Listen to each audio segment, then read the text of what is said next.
good evening everyone আপোনালোকক সকলোকে মোৰ পিনৰ পৰা হোলীৰ শুভেচ্ছা থাকিলে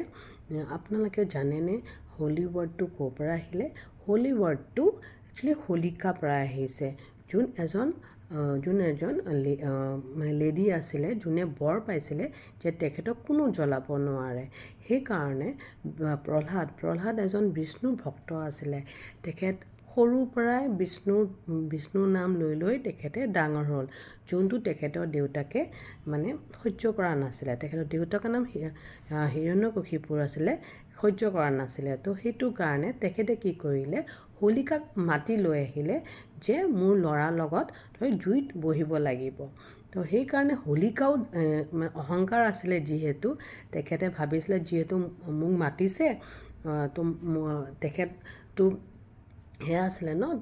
ককায়েক আছিলে হিৰণ্যকশিপুৰ তো যিহেতু মোক মাতিছে তো মইতো পুৰি নাযাওঁ তো প্ৰহ্লাদে পুৰিব তো তাইও সেই অহংকাৰতে সেই জুইটো বহি প্ৰহ্লাদক কোলাতে লৈ লৈছিলে যোনটো আমি আজিলৈকে দেখি আহিছোঁ বা জানিছোঁ তো লোৱাৰ পিছত আৰু এনেকুৱা প্ৰভুৰ আশীৰ্বাদত এনেকুৱা হ'ল যে প্ৰহ্লাদৰ এটাও জুই চিন নাথাকিলে কিন্তু হোলিকা নিজৰ গাটোত পূৰা পুৰি তেখেত পূৰা ছাই হৈ গ'ল সেইটোৱে বুজা যায় যে অহংকাৰ কিছু ক্ষেত্ৰত কৰিব নালাগে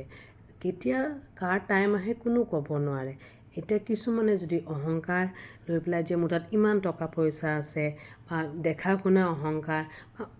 বা যিকোনো ক্ষেত্ৰত অহংকাৰ কৰাটো ভাল নহয় অহংকাৰ যোনে কৰে আৰু কিছুমানে অহংকাৰ কৰি যদি সেইখিনি বস্তুকে যদি ভালকৈ ৰাখে তাৰো একো লাভ নাই অহংকাৰ এটা টাইমত এটা চুৰমাচুৰ হৈয়ে যায় সেইটো আপোনালোকেও জানে অহংকাৰ কেতিয়াও ৰখি নাথাকে অহংকাৰ এটা টাইমত ভাঙিয়ে যায় তো সেইকাৰণে আপোনালোকে অহংকাৰ কোনো ক্ষেত্ৰত নকৰিব যেনেকৈ জন্ম হৈছে সেনেকৈ এদিন হ'লেও এদিন মৃত্যু হ'ব কোনো একো বস্তু লগত লৈও নাযায় হয়নে নহয় বাৰু কওকচোন আৰু সেইকাৰণে সেইটোৱে কোৱা যায় যে প্ৰভুৰ বাহিৰে কোনো নাই তো আপোনালোকে যদি মোৰ কথাখিনি শুনি ভাল পাইছে তো আপোনালোকে প্লিজ এটা লাইক কৰিব কমেণ্টছ কৰিব কেনেকুৱা পাইছে মোৰ কথাখিনি শুনি পেলাই আৰু যদি বুজি পোৱা নাই মোক জনাব ঠিক আছে আৰু happy Holi to everyone thank U